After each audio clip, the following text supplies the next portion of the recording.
get things rolling by measuring 10 grams of beeswax into our heat-resistant measuring cup. And 37 grams of safflower oil or sweet almond oil.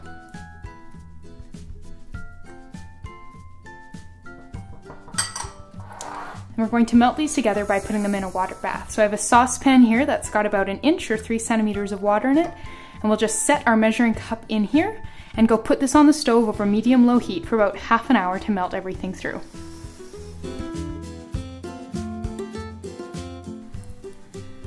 So it's been about half an hour and our beeswax is thoroughly melted into our safflower or almond oil. So we'll give this a good stir and remove our measuring cup from the water bath, and we can set this aside. We don't need it anymore. And we just want to dry off the outside of the measuring cup. So we're going to want to let this cool a bit. So there's really only one ingredient left, which is our 5 grams of honey. But we don't want to add that quite yet. We want to let this cool down enough that it's got some viscosity to it. One, because this is raw honey, we don't want to heat it too much, otherwise it won't be raw anymore, and that will destroy the beneficial enzymes that live in raw honey. But two, it's basically just like, it's not going to mix in at all until we actually have a bit of viscosity going on here.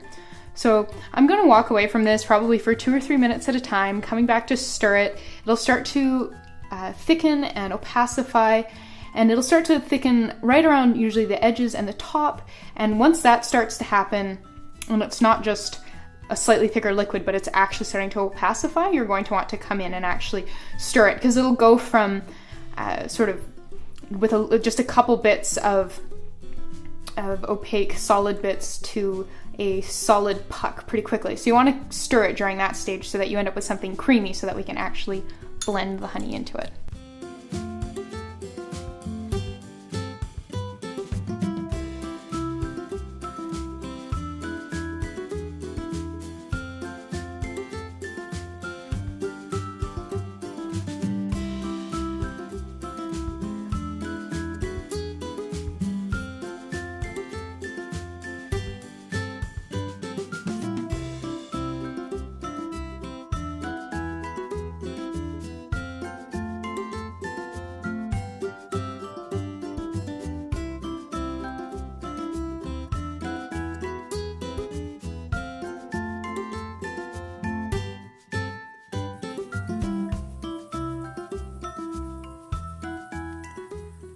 You can see as I've started to scrape around the edges of the measuring cup with the spatula that I'm starting to pick up some solid or solidifying, opacifying bits of the mixture. So this is where you need to start babysitting the mixture a little bit more intently. Start breaking up these pieces. You can see I'm using the flexible bit of the spatula to squish lumps against the bottom and against the side of the measuring cup to break them up and reincorporate them. And you can see that as we do this, this liquid is becoming more and more viscous and it's starting to become cloudy, which is great. That's exactly what we're looking for. So we're just going to keep stirring and mashing and scraping down the sides. You want to scrape down the sides. I'm twirling around here and then scraping it off on the top, and then you can just do a little pick it up and drop her back in. And that's a good way to make sure you can, get quite vigorous if you want to, but then retrieve everything and get it back down in the main mixture.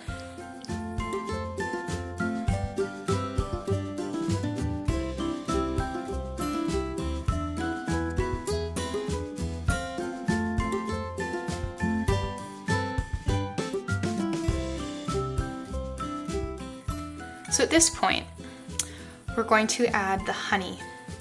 So we're at a sort of, a runny honey kind of consistency.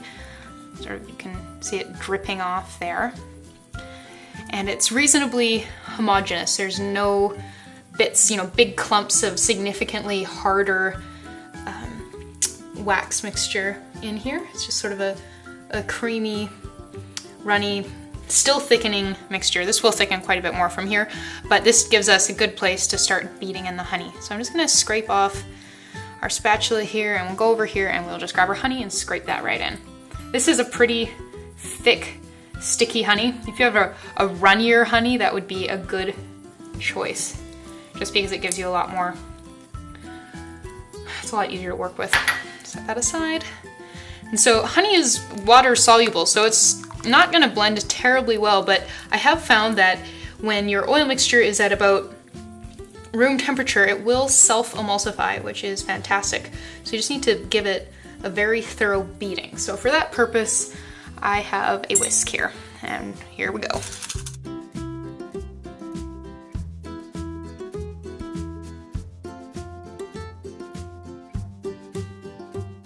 Tap that off, go back in with the spatula to scrape down the sides.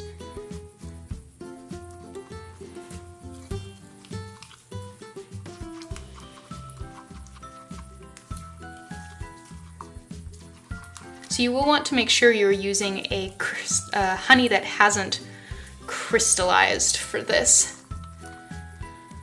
If you want it to be smooth, at least. If you're okay with it being more of an exfoliating body butter, crystallized honey is fine. You can decrystallize your honey by just reheating it.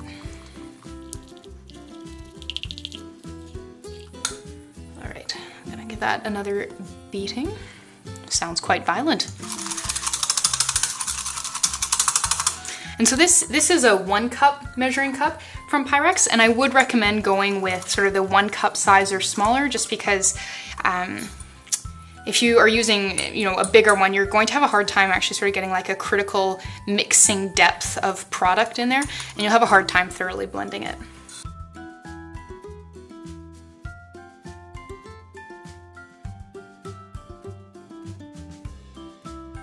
So I'm going to leave that to cool a bit more. It definitely has some more cooling to go before it's thick enough to pour.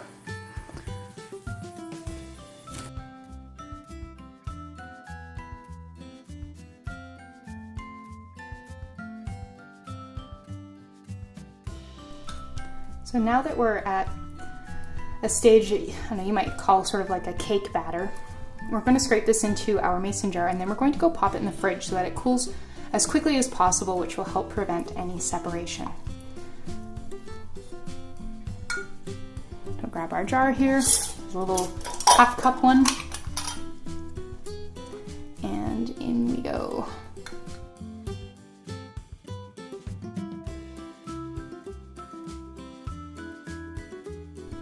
If you wanted to add essential oils to this body butter, you would do it in the whisking bit right before you popped your body butter into the mason jar. So you can see that this definitely doesn't make enough to fill the jar. So if you have a smaller jar or tin, you could definitely use that instead of a mason jar here. So we're going to give this a couple whacks to settle everything down.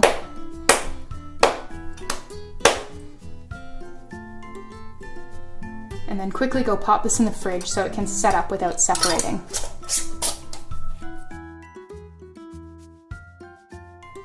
So it's been about 1/2 hour and this has chilled through, feels cool to the touch.